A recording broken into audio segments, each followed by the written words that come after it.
નમો હરિયંતાણમ નમો સિદ્ધાણમ નમો આયર્યાણમ નમો વજ્જાયાણમ નમો લોહે સૌવસાવણમ એસો પંચ નમોકારો સૌવ પાવપણાસણો મંગલાણમ ચ સૌવેશિમ પરમં હવૈ મંગલમ મંગલમ ભગવાન વીરો મંગલમ ગૌતમ પ્રભુ મંગલમ સ્થૂલભદ્રાદ્યા જૈન ધર્મોસ્તુ મંગલમ.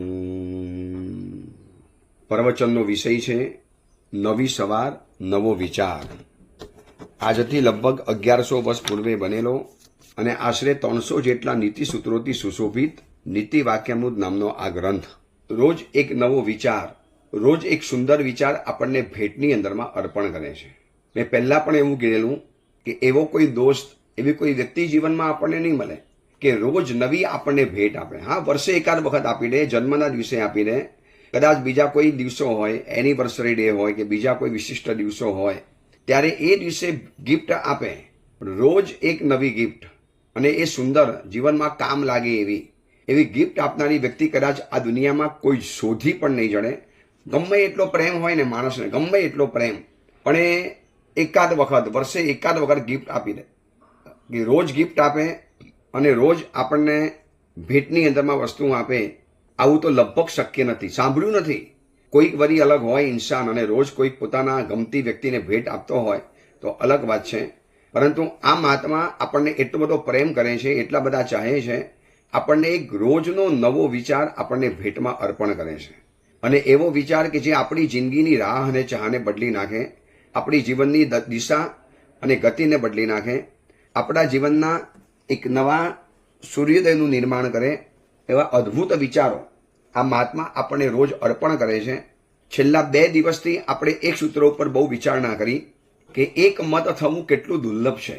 સારા વિચારોને અપ્રિશિએટ કરવા, વિરોધી વ્યક્તિ પણ સારા વિચારો અપ્રિશિએટ કરે અને એ આગળ કરે અને આપણે એને ધન્યવાદ આપવા, આપણે એને બહુમાન કરવું, આપણે એની વાતોચીતોને સાંભળવી.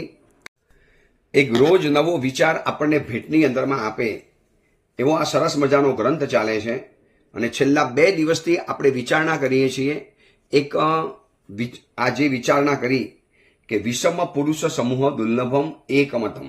હવે એની ઉપર તો 2 દિવસની વિચારણા કરી, ખૂબ દર્દભરી વાતો આપણે વહેંચી. કદાચ તમે એ પ્રવચન લોકોને પહોંચાડ્યા પણ હશે, એ લાગતી વળગતી વ્યક્તિઓને તમે કદાચ પહોંચાડ્યા હશે. ન પહોંચાડ્યા હોય તો ખાસ પહોંચાડજો. હવે આજે નવું સૂત્ર 119 નંબરનું, એની અંદરમાં એક વિચાર એવો વ્યક્ત કર્યો છે કે કેવા પ્રકારનું કાર્ય જીવનમાં કરવું. આપણને કોઈ પૂછે કે કેવું કાર્ય કરવું, ને આપણે જવાબ શું આપે? જે ગમે એ કરવાનું, જે ફાવે એ કરવાનું, એમાં શું છે, જે આવે એ કાર્ય કરી લેવાનું.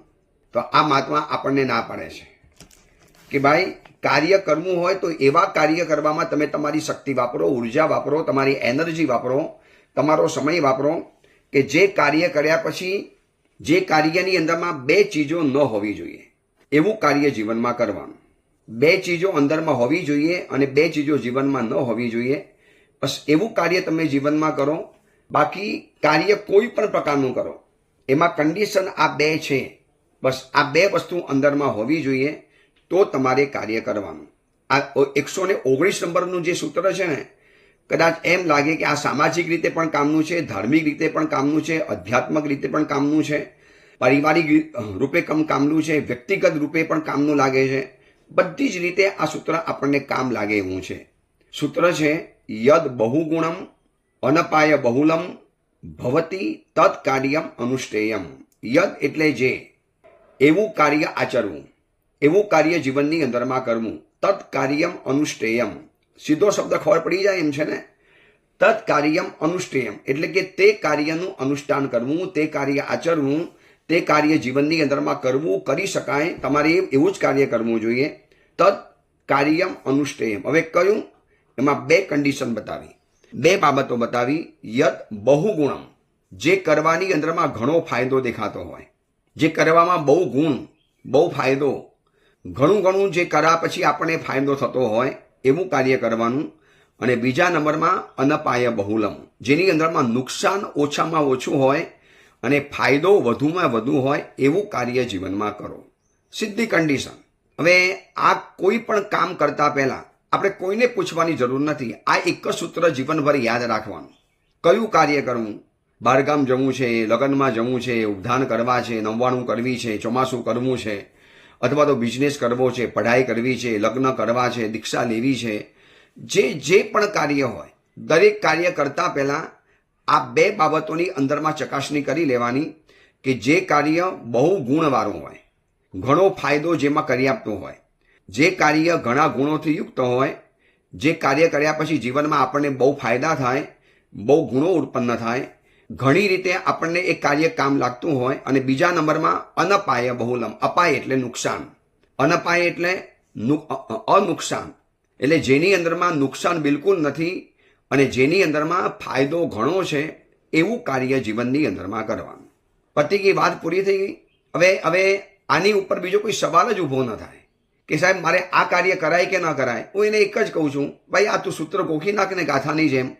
યદ બહુગુણમ અનપાય બહુલમ તત્ કાર્યમ અનુષ્ઠેયમ. બસ આને ગાથાની જેમ ગોખી નાખો. કદાચ સંસ્કૃત ન આવડતું હોય તો ગુજરાતીની અંદરમાં એવું કાર્ય કરવું જોઈએ જેમાં ઘણા ગુણો હોય અને વિનાશની સંભાવના નહિવત હોય. વિનાશ એટલે નુકસાન, જેની અંદરમાં નુકસાન ઓછામાં ઓછું અને ફાયદો વધુમાં વધુ ગુણકારી કાર્ય હોય એવું કાર્ય જીવનની અંદરમાં કરવાનું. હવે એમાં પછી કોઈ પણ કાર્ય હોય, બહારગામ ફરવા જવું છે. આજે ઘણા હોય છે ને યુવા યુવતીઓ કે સાહેબ મારે ભણવા માટે વિદેશમાં જવું છે, મારે મારા ગામની બહારથી ભણવા માટે જવું છે, જ્યાં એજ્યુકેશનનું હબ હોય, ઇન્દોર હોય કે પછી કોટા હોય કે મુંબઈ હોય, પૂના હોય, હૈદરાબાદ હોય, બેંગ્લોર હોય.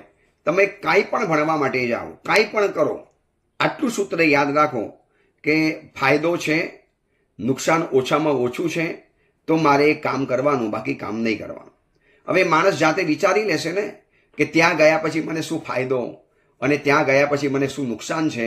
અને આજે દેખાય છે છોકરા છોકરીઓ ઘરની બહાર રહીને ભણે છે, એમાં શું નુકસાન છે, શું ફાયદો છે, દુનિયાને બધાને ખબર છે. એમાં કંઈ આપણે કંઈ બહુ લોકોને બતાવવા નથી જવાનું. લોકો સમજે છે કે કેટલો ફાયદો છે ને કેટલો નુકસાન છે. હવે મારે જોબ કરવી કે ન કરવી, ઘણી છોકરીઓ પૂછવા માટે આવે કે ગુરુદેવ મારે જોબ કરવી કે ન કરવી, લગ્ન પછી મારે મારી નોકરી ચાલુ રાખવી કે બંધ રાખવી. હું એને એક જ કહું છું કે નીતિ વાક્યામૃત ગ્રંથ મને તમને બધાને એક જ શિખામણ આપે છે, યદ બહુગુણમ અનપાય બહુલમ તત્ કાર્યમ અનુષ્ઠેયમ. એને કહી દઉં કે ભાઈ તું વિચારી લે, તું તારા લગ્ન થઈ ચૂકેલા છે, સારા પરિવારમાં લગ્ન થઈ ચૂકેલા છે, કરોડપતિ પરિવારમાં તારા લગ્ન થયા છે, પરિવારવાળા પણ ઉદાર છે, તમને કહે છે કે બેન તમે કરો કે ન કરો તમારી મરજી, આ ઘરમાં બધી ફ્રીડમ છે અને તમારે નોકરી કરવાની આર્થિક રીતે કોઈ જરૂરિયાત નથી. હવે તમારે કેમ કરવી છે? Time pass. મને પણ એક મારું શીખેલું મને કામ લાગે, મને મારું ભણેલું કામ લાગે, મને પણ થોડોક બહારનો દુનિયાનો અનુભવ થાય. હવે બહારની દુનિયાનો અનુભવ લેતી વખતે ફાયદો છે કે નુકસાન છે જોઈ લેજો. છોકરીઓ બહાર નીકળે છે એને નુકસાન છે કે ફાયદો છે જોઈ લેવાનું. અને એ જોયા પછી તમને એમ લાગે કે આપણને આનાથી બહુ ગુણ થાય છે અને અનપાય બહુલ છે તો વિચારી લેજો, કરી લેજો. આમાં કોઈ ના પણ નથી ને હા પણ નથી. જાતે નક્કી કરવાનું છે અને દરેક વ્યક્તિને ખબર પડી જાય. હું મારું કાર્ય જે કરતો હું, માનો હું અત્યારે ઓડિયો પ્રવચન કરું છું, ઓડિયો પ્રવચન કરું છું, એને બહુ ગુણવાળું કાર્ય છે. એટલા બધા લોકોના ફોન, એટલા બધા લોકોના મેસેજ, એટલા બધા લોકો વ્યક્તિગત રૂપે મળવા માટે આવે છે. હું જે ગામ શહેર નગરની અંદરમાં જાઉં, અરે તીર્થોની યાત્રા કરવા જાઉં ને, શંકેશ્વર, ગિરનાર, પાલીટણા, અંતરિક્ષજી, આપણે તીર્થોની યાત્રા કરવા ગયા હતા વિહાર કરતા. દરેક તીર્થોની અંદરમાં 5, 15, 50, 100 જણા મળે. ખબર પડે કે સાહેબ અહીંયા સાહેબ અમે તમારું પ્રવચન સાંભળીએ છીએ. એટલો બધો જીવનમાં ફાયદો થયો, એટલો બધો જીવનમાં આનંદ મળ્યો. એનાથી એટલી બધી જિંદગી અમારી સુધરી ગઈ, અમારું આખું જિંદગી બદલી ગઈ, અમારી આખી જિંદગીને યુ ટર્ન લાગી ગયો, ઇત્યાદિ ઘણી વાતો કરે. એટલે તને ખબર પડી કે આ કાર્ય કરવું તો બહુ ગુણવાળું છે. હવે નુકસાન જોવા માટે જાઉં ને તો સાધુ જીવનની અંદરમાં અગર સીધી વાત કરું, સ્પષ્ટ વાત, તો આ રીતે ઓડિયો વ્યાખ્યાન કરતા મને થોડો ઘણો દોષ તો લાગવાનો. ભલે હું પોતે મોબાઈલને ન અડું, મોબાઈલને ટચ ન કરું, પણ મારો સેવક ભાઈ મને એક ટેબલ ઉપર મોબાઈલ મૂકી આપે, હું સામે મારી ચોપડી જોઉં, ચોપડીની અંદરમાં થોડું ઘણું જોઈ લઉં અને પછી લગભગ આંખ બંધ હોય. સમજો 35-40 મિનિટનું વ્યાખ્યાન હોય, એમાં 2-3 વખત ખાલી એક પોઈન્ટ જોવા માટે આંખ ખોલું, બાકી આંખ બંધ કરીને પ્રવચન એની ગતિએ ચાલ્યા જ કરે. ભલે હું મોબાઈલને અડતો નથી, એને ટચ નથી કરતો, બાકી બધી પ્રોસેસ એ અમારો સેવકભાઈ પતાવતા હોય, બધું જે પતાવી દેતા હોય. પણ એક મોબાઈલનો ડાયરેક્ટ નહીં તો ઇનડાયરેક્ટ મેં આના માટે ઉપયોગ કર્યો. હું એનું પ્રાયશ્ચિત લઈ લઉં છું મારા ગુરુની પાસેથી, પણ એમાં વિનાશ ઓછો છે, નુકસાન ઓછું, અને સામે ફાયદો અપરંપાર છે, અપાર ફાયદો, ચિકાર ફાયદો છે. અને આ ફાયદાના કારણે મને લાગ્યું કે આ કાર્ય કરવા જેવું છે, માટે કરી લેવાનું. હવે બીજી વાત, અમે સાધુ જીવનની અંદરમાં છીએ. એમને ઘણા કહેવા માટે આવે, સાહેબ આ વિહારો જે કરો છો ને એના પર સાહેબ ગાડી કેમ નથી વાપરતા? ગાડી વાપરી લો ને. એ જમાનામાં, ભગવાન ભાવિના જમાનામાં આવી કાર નથી, આવી મુસાફરીના સાધનો નહોતા, આવી બુલેટ ટ્રેન, આવી વંદે ભારત, આવા વિમાન, આવી સરસ મજાની કાર્સ. સાહેબ એ જમાનામાં ક્યાં બધી રેલવેની વ્યવસ્થાઓ હતી? એટલે માણસો પણ પગેથી ચાલતા હતા. એ જમાના બધા લગભગ રાજા મહારાજા હોય તો પાલખી, હાથી, ઘોડા અને રથનો ઉપયોગ કરતા હતા. હવે સાહેબ એવા સાધનો આવ્યા છે, હવે તો ડ્રાઈવરલેસ, બિલકુલ માણસ વગરની કાર ચાલે અને સોલાર સિસ્ટમથી ચાલે, એમાં પેટ્રોલ પણ નથી વપરાતું. સાહેબ વાપરી લો, આપનો વિહાર બચી જાય. એટલી તમારે વિહારોની અંદરમાં જે એક્સિડન્ટની સમસ્યા છે એ પણ ઘટી જાય. હું એને એક જ કહું છું કે અમારા પરમાત્મા મહાવીરની આજ્ઞા છે વિહાર કરવાના અને ચાલુ જ રહેવાના અને ચાલુ જ રાખવાના છીએ. કેમ? કારણ કે વિહાર કરવાથી ફાયદો ઘણો છે. પહેલા નંબરમાં તો હવે સુરતમાંથી આ વખતે હું 6 વર્ષે બહાર આવ્યો. લગભગ લગાતાર 6 ચાતુર્માસ સુરતની અંદરમાં થયા. એમાં ઉપરા ઉપરી 5 થયા, વચમાં એક નાનકડો ગેપ પડ્યો, એટલે આમ ટોટલ સુરતમાં 7 ચાતુર્માસ. એમાં 2 વર્ષ સળંગ થયા, વળી એક નાનકડો ગેપ પડ્યો, વળી પાસે બીજા સળંગ 5 વર્ષ થયા. હવે આ 5 વર્ષ સુરતની અંદરમાં રહેવાના કારણે લગભગ પોણા ભાગનું સુરત પરિચય હતું. પ્રવચનો દ્વારા, શિબિરો દ્વારા, અનુષ્ઠાનો દ્વારા, કોઈ પણ કાર્યક્રમ, પ્રોગ્રામ, તે સંઘોમાં વારંવાર જવાનું થાય, ત્યાં પ્રવચનો થાય, એ લગભગ બધા પોણા ભાગના લોકો સુરતના ઓળખે, જૈન સમાજ. હવે એના કારણે લોકો મળવા માટે વધારે આવે. કદાચ અમને પણ મમત્વ ભાવ વધારે થાય, આ મારો ભગત મને મળવા માટે આવ્યા, મને વંદન કરવા માટે આવ્યા. તો પરમાત્માએ કેવી વ્યવસ્થા બતાવી કે ભાઈ સમય થાય એટલે સાધુએ પછી એ ગામ છોડી દેવાનું. ભલે મને નગરની અંદરમાં બીજા ફાયદા દેખાતા હોય, ભગવાન કહે છે કે તારું સંયમનો નુકસાનનો ફાયદો છે ને એની સામે કોઈ ફાયદા વસાતમાં ના આવે, નીકળી જવાનું બહાર. નીકળી ગયા અમે. કેટલા લોકો રડે, કેટલા લોકો આજીજી કરે, સાહેબ શું કામ જાઓ છો, રહી જાઓ ને સુરતની અંદરમાં. આપની સાથે રોજ આવતા હતા અથવા તો ક્યારેક વંદન કરવા આવતા. દર રવિવારે સાહેબ ફિક્સ હતું. આપના પ્રવચનો, શિબિરો તો દર વખતે એટેન્ડ કરતા હતા. સાહેબ આનંદ આવતો હતો, જિંદગી બદલી, આપનેથી આરાધના કરી, ઉદ્ધાન કર્યા, જીવનમાં આખો નવો યુ ટર્ન આવ્યો. હવે આપ થોડા દૂર ચાલી જવાના. અમે પ્રમાદી જીવો, અમે કદાચ વ્યસ્ત જીવો, કદાચ નજીક આપને વંદન કરવા ન આવી શકે, વળી પાછી અમારી લાઈફ, તમારી લાઈફ બગડે માટે મારે મારી લાઈફ બગાડવાની ન હોય. તમારી લાઈફ સુધરે છે, ઘણા મહાત્માઓ ત્યાં જજો. પરંતુ પરમાત્માએ જોયું છે કે ભાઈ, અને ભગવાને એ વખતે જ્ઞાન દ્વારા ખબર તો હતી ને કે આવનારા સમયની અંદરમાં આવી ગાડીઓ શોધાવાની છે, આવી લાઇટોની શોધખોળ થવાની છે, આવા જનરેટરો શોધાવાના છે, આવા પેટ્રોલ ડીઝલ જમીનમાંથી પ્રગટ થવાના છે. આ બધું જ પરમાત્માને કેવળ જ્ઞાન દ્વારા ખબર હતી. છતાં પણ ભગવાને એવું નથી કીધું કે જ્યાં સુધી પેટ્રોલ ડીઝલ ન શોધાય ત્યાં સુધી ચાલીને વિહાર કરવાનો, અને જેવી ગાડીઓ શોધાઈ જાય ને એટલે તમારે પછી ગાડીમાં વિહાર કરી શકાય. લખ્યું છે આવું કોઈ જગ્યાએ. કેવળ જ્ઞાન દ્વારા ભગવાને બધી જ ખબર હતી. બધી એટલે 21,000 વર્ષ શાસનનો જે અંત આવવાનો ને ત્યાં સુધીની પરમાત્માને બધી જ ખબર છે, બધી જ. છતાંય પરમાત્માએ એક જ કહી દીધું કે ભાઈ સાધુએ ગામાનું ગામમ દુઈ જમાનામાં શબ્દ લખ્યો છે. ગામાનું ગામ, સાધુ ફરતો જાય, સાધુ વિહાર કરતો જાય, સાધુએ ગામે ગામ વિહાર કરવાનો, દેશ પરદેશમાં વિહાર કરવાનો, અલગ અલગ રાજ્યોમાં, અલગ અલગ ગામોમાં વિહાર કરવાનો. કેમ કીધું? કારણ કે એમાં ફાયદો વધુ છે અને નુકસાન ઓછું છે. ભલે વિહાર દ્વારા થોડી તકલીફો પડે, થોડી ઘણી વિરાધનાનું સેવન કરવું પડે, કદાચ સામાન ગાડીઓ દ્વારા આગળ મોકલવો પડે. જે નથી જ રાખતા માણસ એને છોડો. ભગવાન કે એ પોસાશે, કદાચ એક વખત કદાચ એ ચાલી જાય. એમાં નુકસાન ઓછું છે પરંતુ ફાયદો વધારે છે કે તમે એક જ નગરમાં રહો, એક જ રાજ્યમાં રહો. તમારા જ્ઞાનનો લોકોને પરિચય શું મળે, લાભ શું મળે? ચલો 5-7 વર્ષ એક શહેરમાં રહ્યા, હવે બીજા મોટા સિટીમાં જાઓ, ત્યાં બીજા 5-7 વર્ષ રહી જાઓ, ત્યાંના લોકોને તમારા જ્ઞાનનો લાભ આપો. તમે એક ગામનો પરિચય કરો, તમે પણ તમારું પણ થોડુંક મહત્વ ઓછું થાય, તમે પણ જીવનની અંદરમાં નવું નવું શીખતા જાઓ. હવે સુરત છોડીને અત્યારે નવસારીની અંદરમાં આવ્યા ને, એટલો બધો અવકાશ મળે છે, એટલો બધો સમય મળે છે. સુરતની અંદરમાં હતા, લગભગ સવાર બપોર સાંજ કોઈને કોઈ પરિવાર કોઈને કોઈ મળવા માટે વંદન કરવા માટે આવે, સહેજે આવે, લગભગ ઉપાશ્રય ભરાયેલો રહેતો હતો. હવે નવસારીની અંદરમાં આવે, હજી એટલો પરિચય નહીં નવસારીમાં એટલો બધો પરિચય નહીં. ઠીક છે, પહેલાં વર્ષિતપ કરાવેલા છે, પણ એટલો બધો ગાઢ પરિચય નહીં. 5 વર્ષ રહો અને જેટલી આત્મીયતા કે ઓળખાણ કે જે રીતે ભક્તો ઊભા થાય એટલું તો હજી તો હમણાં આવ્યા છીએ, હજી તો આવ્યાને 15 દિવસ પણ નથી થયા, અને એટલો બધો વાંચવા લખવાનો સમય મળે, ભેદરેખા તરત જ સમજાઈ ગઈ. કેટલો બધો ફાયદો, કેટલો બધો સ્વાધ્યાયનો ટાઈમ મળ્યો, કેટલું બધું નવું વાંચવાનું શરૂ થઈ ગયું, કેટલા બધા નવા પુસ્તકો મૂકી રાખેલા, બધું વંચાઈ ગયું. કેમ થયું આવું? તો પરમાત્માએ કીધું છે કે તત્કાર્યમ અનુષ્ઠેયમ, એ કાર્ય તમારે આંખ મીચીને કરી લેવાનું, કોઈને પૂછવાનું પણ નહીં, કોઈની સલાહ પણ નહીં લેવાની, આંખ મીચીને એટલે કરી જ લેવાનું. શેમાં? કયું કાર્ય કરવાનું?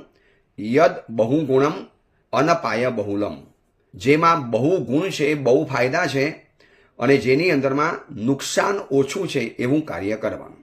હવે આજે ઉલટું છે. હવે 2-4 છોકરાઓ નાઇટ આઉટ કરવા માટે ભેગા થાય, નાઇટ સ્ટે કરવા માટે કોકના ઘરમાં મળે. હવે 5-5, 7-7 ને 12 કલાક ઘરની અંદરમાં રહે, જાગે, ઊંઘે નહીં, રાતોની રાત વાત કર્યા કરે, ખાધા કરે, ચા પીધા કરે, ચાની કીટલી મૂકી હોય, નાસ્તો મૂક્યો હોય અને ખાધે રાખે. વળી પાછા વધુ પડતા એડવાન્સ અને મોડર્ન હોય તો દારૂની અને શરાબની પાર્ટીઓ પણ ચાલે. એ બધા જામ પીવાતા જાય અને પછી જાગતા જાય. હવે સાચું કહેજો, એ બધાની અંદરમાં એ 9 કલાક, 10 કલાક, 5 કલાક કે 6 કલાક, જેટલા કલાક હોય એટલા કલાક આ લોકો ભેગા થાય. ફાયદો શું મને એ બતાવો.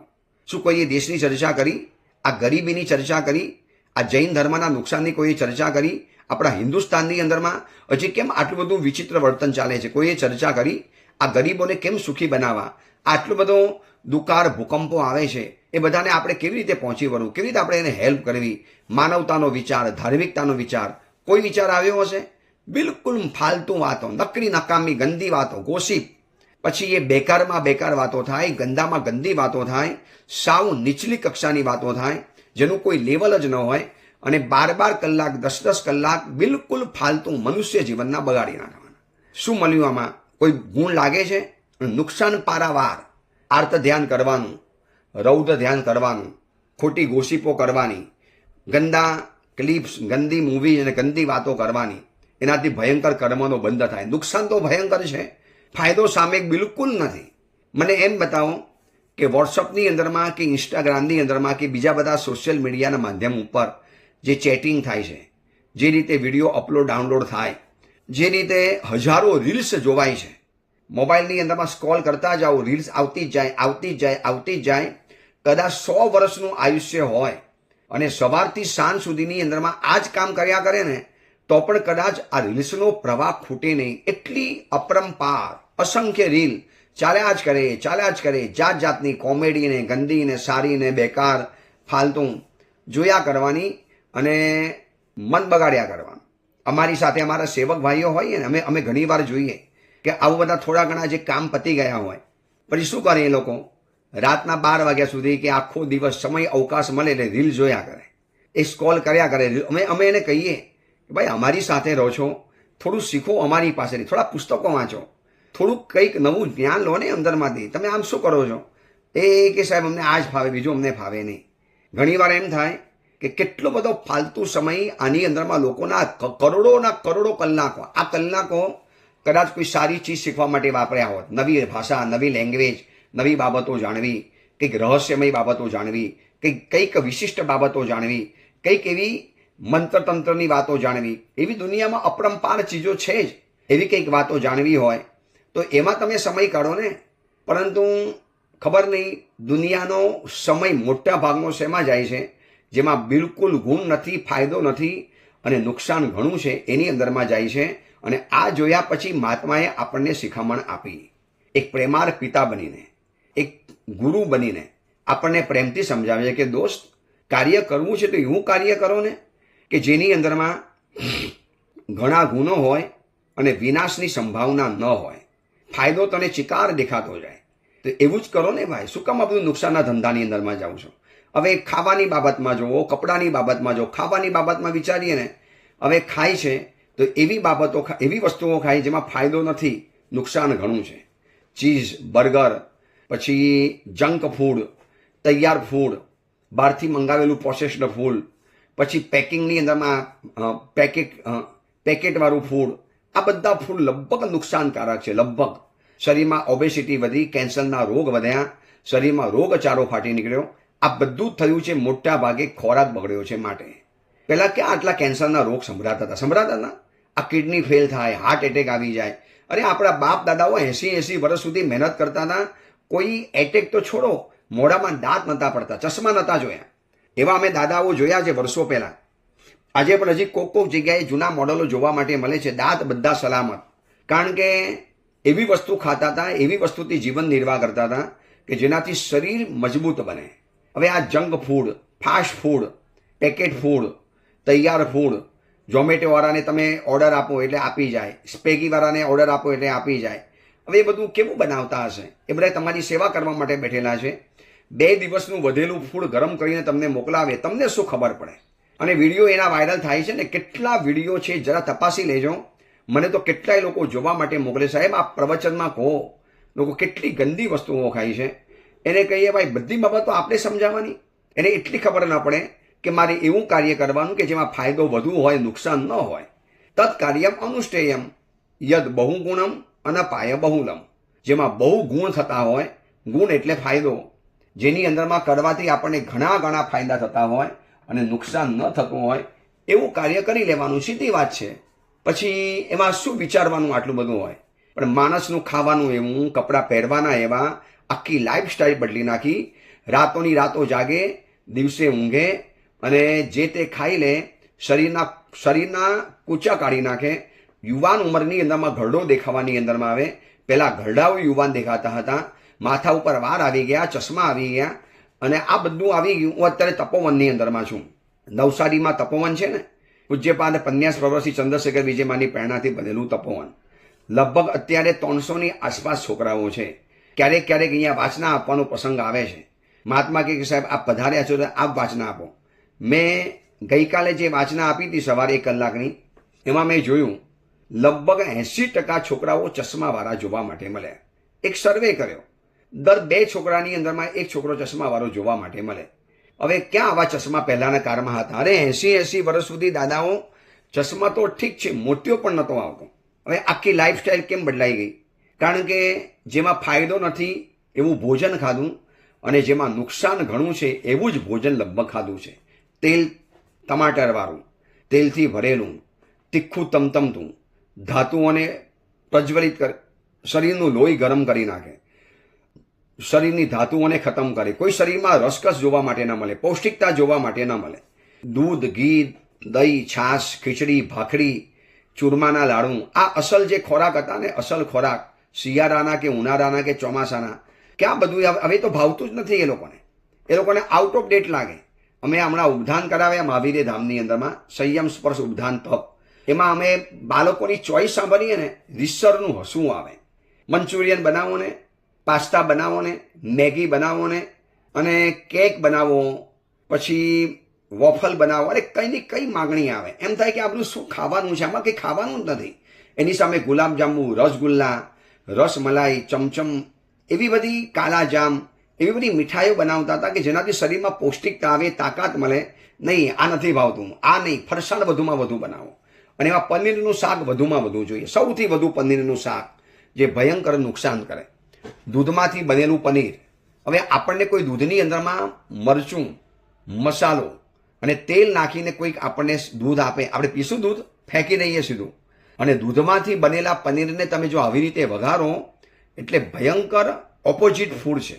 બિલકુલ ઉલટું ભોજન, જે ખવાય જ નહીં, ખાઈ જ ન શકાય. અને એવું પનીરનું શાક તો લગભગ રોજ જોઈએ જ. ન હોય તો એમ લાગે આજે પનીરનું શાક કેમ નથી?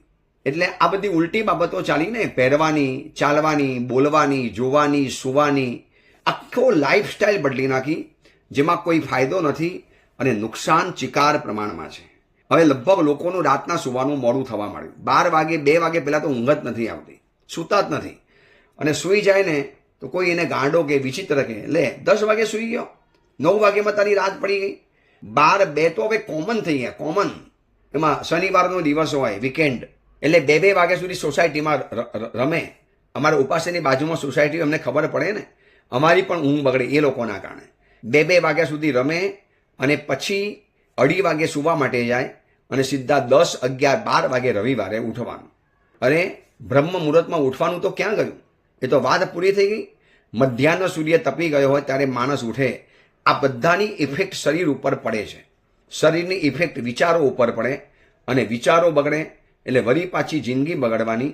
એટલે કેટલી બધી ઉલટી ચીજો ચાલી છે. તો એના કરતાં મહાત્મા આપણને સમજાવે છે કે યદ બહુગુણમ અનપાય બહુલમ તત્કાર્યમ અનુષ્ઠેયમ ભવતી. એવું કાર્ય કરવા જેવું છે. મને જીવનમાં એવું કશું જ નથી કરવાનું કે જે મારા જીવનને બરબાદ કરી નાખે, મારા જીવનને નુકસાનના કિનારે મૂકી દે. મારે એવું કશું જ નથી કરવાનું. મારું સાદું જીવન હોય કે તમારું સંસારી જીવન હોય. હવે આ દીકરા દીકરીઓને આ વાત કોણ સમજાવશે? કહેવા જઈએ ને એટલે શું કે તમે તો જૂનવાણી છો, તમે તો ઓર્થોડોક્સ છો. હવે તમારા જમાનાના વાત અલગ હતી, હવે જમાનો અલગ આવ્યો. હવે આ જમાનામાં તો આવી રીતે જ ચાલે. ભાઈ એમ કંઈ જમાના બદલવાથી છે ને વસ્તુ નથી બદલાતી. વસ્તુનો સ્વભાવ તો એનો એ જ રહે છે. વર્ષો બદલાઈ ગયા, શું દૂધનો કલર બદલાઈ ગયો? આટલા વર્ષો યુગોના યુગો પસાર થયા, પાણીનો કલર કોઈ બદલાયો? શું પાણીની અંદરમાં કોઈ નવું તત્વ ઉમેરાયું? જે છે એવું જ છે ને. આ ઝાડ પણ લીલા જ છે, ફૂલો પણ રંગબેરંગી જ છે. તો ભાઈ કેટલાક સત્યો સમયની સાથે નથી બદલાતા, એ સ્વીકારી લેવા જોઈએ. સમય બદલાયો, મારે થોડું બદલાવાનું. કપડાં બદલ્યા, કપડાના પહેરવેશો બદલ્યા, પહેરવાની પદ્ધતિઓ બદલી. અને એવા કપડાં અંગ્રેજોના સમયમાં અંગ્રેજોને કપડાં શોભતા હતા, આપણા હિન્દુસ્તાનના કપડાં અલગ હતા. આ દેશ ગરમ દેશ કહેવાય. આ દેશની અંદરમાં ગરમી વધારે પડે. તો એ અંગ્રેજો ટાઈ એટલા માટે બનતા હતા કે ત્યાં ઠંડી બહુ પડતી હતી, શરદી બહુ થતી હતી. એટલે ગળું સુરક્ષિત રાખવા માટે ટાઈ જેવું આગળ સાધન લઈ આવ્યા. હવે આપણા દેશમાં ટાઈ ન હોય ભાઈ. આ દેશની અંદરમાં ટાઈ પહેરવી એટલે ઉલટું કહેવાય. આ ગરમ પ્રદેશ, એમાં તમે ટાઈ ઠઠાડીને જાઓ. આજે કેટલી સ્કૂલોની અંદરમાં પહેરવેશ બનાવ્યો, ટાઈ પહેરીને આવવાનું. હવે બાળકોને ગળાની અંદરમાં રૂંધાઈ જાય અને ટાઈના કારણે ગરમી લાગે, આખું શરીરનું તંત્ર બદલાઈ જાય, પણ આંધળું અનુકરણ બસ. એટલે આ બાબત એટલા માટે બતાવું છું કે આ મહાત્માએ કીધું છે કે એવું કાર્ય કરવું જોઈએ કે જેમાં ઘણા ગુણ હોય અને વિનાશની સંભાવના ન હોય. પછી એવું જ ભણવાનું, એવી જ જગ્યાએ ભણવા માટે જવાનું. હવે આપણે દીકરા દીકરીઓને દેશ વિદેશમાં ભણવા માટે મોકલ્યા. ફાયદો શું થયો મને એમ કહો? ચલો દીકરો પૈસા વધારે કમાયો, તમે કહો સાહેબ દીકરો હોશિયાર થઈ ગયો, કેટલી મોટી ડિગ્રી લઈને આવ્યો, સાહેબ ખબર છે કેટલી મોટીની જોબ મળી ગઈ, બધું જ બરોબર છે. તમારા હાથમાંથી તો ગયો ને. હવે દીકરાને તમે વિદેશમાં ભણવા માટે મોકલ્યો. હવે એકનો એક તમારો દીકરો હતો, એ કે મને હવે અહીંયા આવવું નથી ભાવતું, મને એની લાઈફ ગમી ગઈ છે, આઝાદ લાઈફ, કોઈમાં ચંચુપાત ન કરે, પોતાની જીવો એવી રીતે જીવવાનું. હું તો અહીંયા સેટ થવા માટે માગું છું.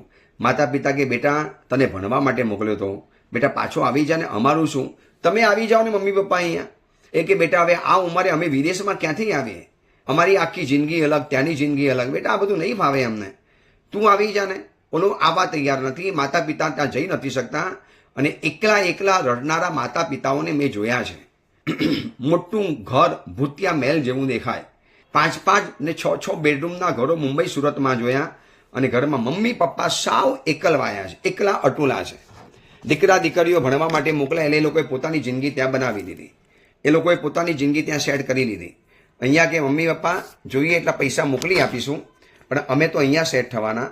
માતા પિતા કે બેટા અમારે પૈસાની જરૂર નથી, અમને જરૂરિયાત તમારી છે, બેટા તમે આવો ને.